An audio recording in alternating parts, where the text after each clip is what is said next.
Okay, thank you, Douglas Carswell, very much for speaking with me. So, what would constitute a win for UKIP conference this year? Obviously, it's a bit lower key this year than last year when you were able to announce defection of Mark Reckless. So, what's the ultimate goal of this year? The interesting thing is, everyone said it was going to be quite low key. I've been here for 10 minutes and it's been pretty full on. There's a real buzz.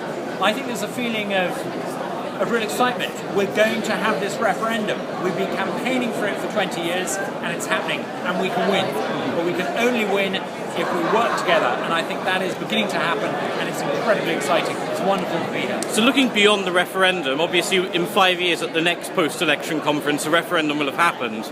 We might have another government. What does UKIP need to do to stay relevant in that time, sort of other than the Brexit referendum? There are a whole range of policy areas, from forced adoption to a lack of bank reform to the great energy cartel. There are a whole range of policy issues that we need to address, and we are addressing, and we're making it clear that Comrade Corbyn's Labour Party doesn't offer any credible change. The Conservatives won't change because they're part of the cartel. UKIP stands for change. These are a whole range of areas besides the Europe question. But we were founded 20-something years ago to ensure that Britain left the European Union. Let's rise to the occasion and win that referendum. And finally, Douglas, so UKIP is an interesting coalition of different voters at the moment. You've got disaffected Labour voters, you've got sort of right-wings, libertarians and others. How do you keep that coalition together once the unifying factor of an EU referendum is passed? It's actually surprisingly easy.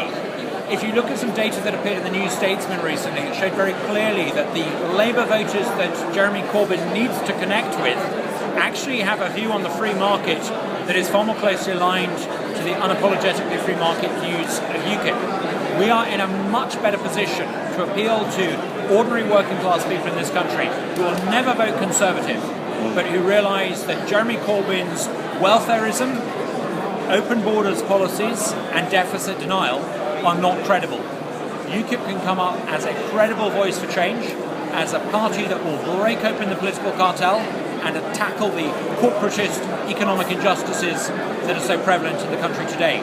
But the way to do that is not to offer reheated socialism, not Ed Miliband Mark II. The way to do that is to be unapologetically free market. You're filming this from an iPhone that is a collective endeavour of tens of thousands of people across the planet. We need to be a party that believes in the market, in free trade, in taking the best and the brightest from around the world in order to raise living standards. And that is something that I think people right across the political spectrum recognise as credible. Thank you very much, Douglas Carswell.